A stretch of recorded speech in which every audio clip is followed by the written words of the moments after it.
here's the thing.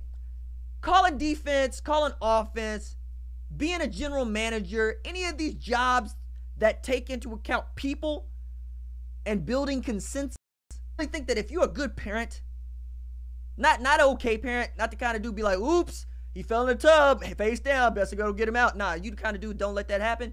I'm talking to you, right? I'm talking to actual dad who will make himself get out of shape so he's a better dad. That's what I'm talking about. If you got moms, take a mom, right, who got them mommy ears, you know, stuff get dropped across the room, Laura will be popping up going, be like, who's that? Logan, you okay? Logan, what's up? You know, get popping up like that, man. If you're that kind of person, I'm talking to you, okay? I believe that a strong parent, a good parent, is the best head coach, best general manager in the world. Period. Not the dudes that know from football, and I know football like everybody else knows from football. Not the dudes that know from the particular sport. The dudes and the women who are absolutely outstanding parents will make for fantastic general managers and fantastic coaches because they know how to make hard decisions. They know how to build consensus. They know how to enact discipline. They know how to distribute punishment. They know how to basically get along in the world and be good. I don't necessarily think it's that much to ask. And it's so warped because a lot of these folks get paid hundreds of thousands and millions of dollars through jobs that I feel like you're doing with your 6-year-old right now. Like, for real. Just keep it 100. What is the biggest difference between Billy Donovan and a bunch of 20-something millionaires, right? And Joe Mama coaching Little League softball? Ain't a whole lot, right? I mean, your needs are about the same. Difference is you could be playing Uno on the private plane, or you could play Uno in the Motel 6. About it, man. Just changing the environment. Lots of folks out there would make for outstanding head coaches, general managers. And y'all got Sam Presti out here on a pedestal, and Scared Money is just a dude. Just like everybody else. Sooner we acknowledge that a football coach is a dude that looks down at a piece of paper and says, run that, the better off we are. I mean, very few of these dudes, absolutely outstanding, talented dudes. Like Lincoln Riley, outstanding, talented play caller, can draw stuff up that works. That is not a skill that you're going to find in the wild. But the skill of stepping to a podium and being competent to answer questions, the skill of getting your message across to a teenager and a 20-something, the skill of talking to your peers and taking their feedback and their criticism while not feeling like it's an indictment of you is called being a friggin' adult. And I don't know why we don't demand more of that from each other. Especially from these people that we make into demigods who happen to call basketball games and football games and play sports that we've been playing since we were 4 years old. It really ain't that big a deal. It's kind of like with a YouTube channel, right? I tell anybody that would ask me, yo man, what do? Just make the video. Make the video, upload the video. You'll know what you're doing wrong and you'll seek out criticism about it and you'll get better. But if you ain't built right, you're not going to do it. Get out there and do what you need to do. Man, now I sound like Gary Vee off in here. Let me stop. What else we got here? Hey, Washington, OU football. How much has poor recruiting played into bad defense? Sometimes it doesn't seem like we have great defensive talent these days.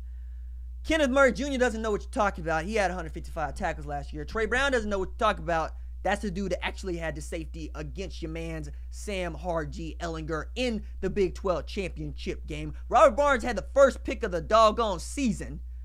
You know, when you get beat down, what are you getting beat down by? You're getting beat down by Dana Holgerson seeing Buki standing out there 7 yards off the ball over the top of David Sills. Now, whose fault is that? Okay? That's where you're getting beat up. You have talent. You have talent because the dudes playing on defense end up playing on Sundays. Stephen Parker made a squad. Obo Oronkwell got drafted. Zach Sanchez got drafted.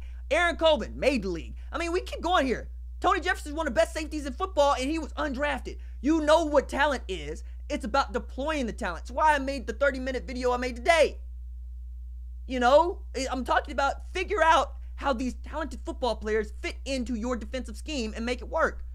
Caleb Kelly is not a 5-star bust. He's just a dude that ain't found a position. Same thing with Buki. You're moving him from corner and asking him to play safety, and you wonder why he's not that great, especially as a true freshman. You know, why isn't Ryan Jones on the field? 6'3", 233, enormous man, has wide receiver skills, moved to safety, outgrew the position. Now you're trying to find a place for him at linebacker. You have dudes. Deshaun White is a dude that everybody wants to see play, might not be able to usurp Kenneth Murray Jr. It's like that. I don't buy that you don't have defensive talent. Oklahoma gets the dudes that it wants to get, right? Wants to get dudes that other people want. Now, deploy it correctly. That's why Alex Grinch has a job at OU right now. He has a job at Oklahoma because the last guy wasn't very good. Period, full stop. You know? Keep it 100. Let me see.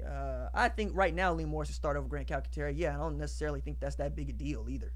I mean, they could flip-flop. You can go or if you want to. But yeah, Lee Morris was the better tight end for me last year. All you got to do is look at the touchdowns, honestly. Look at who's holding on to the ball. Let me see. Let me see.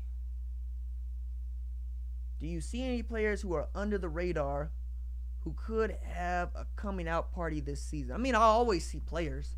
We all do. You know what I mean? We always see players that could come out and break out. It's about getting opportunities to do that. Levi Draper's been that guy for me for like 16 months. Can't seem to get on the field. Maybe that changes under Grinch. We'll see. You know, I made Kenneth Murray my pick. Everybody laughed at me. Dude had 155 tackles last year. You know? Parnell Motley could get right to being like the dude he was as a sophomore. People don't necessarily want to get there.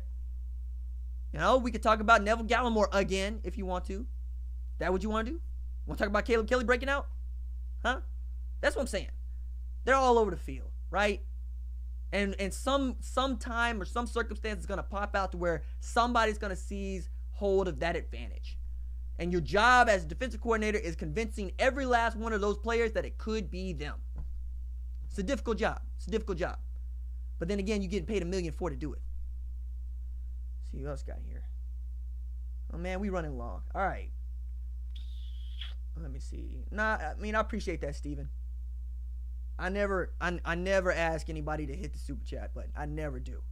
I always appreciate it. You know, those people help the channel fund. Matter of fact, I didn't know that button was even there. Like, I'm gonna tell this story, then we gotta bounce because we do a half hour and then it's usually over. And now we full on. But I'm gonna do the story and then I'm gonna bounce. So way back when this channel was getting started, and I didn't really know what I was doing, especially with live streaming, just kind of started doing it. People enjoyed it. And I was like, this is trash. This is going out. I'm so sorry because I didn't know that the internet that I needed to be faster. I didn't know what software I needed to make it smoother. I didn't know how to get it off my phone and onto this outstanding iMac that we had donated to the channel so I can make better stuff and better videos. But it was people who found that button and said, yo, you need better equipment because I'm here for the show, and the show from a presentation standpoint kind of sucks. So find out what you need to do to fix the presentation and go do that. Here's the money. Go do your job. And I took that to heart, and I continue to take that to heart. That's why Patreon is such a big deal over here. That's why the Super Chat will always be a big deal over here. And honestly, it is the reason why this live stream keeps running. You know, I do the live streams because I like y'all. And this gives you opportunity to interact in real time and, you know, do more than just post comments in the videos that I upload, and you see my fist pound to say that I agree with you and my K to say that I don't agree with you, but to acknowledge that I see the comment. But the live stream I do for y'all. You know, from a mama, Laurel who loves this thing, for Terry who loves this thing, for Sydney who loves this thing. You know, I mean, Robert Lane used to be here all the time just dropping cash going, I love this live stream. I mean, some people, they really do gear their entire Wednesday around this 6 o'clock deal. And most of them are with it for as long as I do it. And I sincerely appreciate that. And that will always mean quite a bit to me. You know, this live stream is kind of, it's what y'all want it to be, right? I tried to make it into more of a show. Decided, nah, man, I like just interacting with you. I like treating it like a call-in show. So that's what we're doing now. You know, we get in here, we chop it up, and then we chunk it up until next Wednesday at 6 o'clock. Yo, Aaron Dawes. Hit me with the super chat, so I can't go. Which defensive players do you think have a chance to have a big impact this year? Neville Gallimore, Kenneth Murray Jr., and Brendan Buki Radley Hiles. Those are my dudes, right? And I've kind of outlined those things in various videos, but right now, those are my guys. Until we find out something different. Until we find out they've fallen completely out of favor, those three dudes playing well means Oklahoma's defense plays well. That's what it is for me. All right, that is going to do it for me. If you like the videos, don't forget to like and subscribe to the channel because I upload a video every single day, most times twice a day. I will see you tomorrow. Deuces.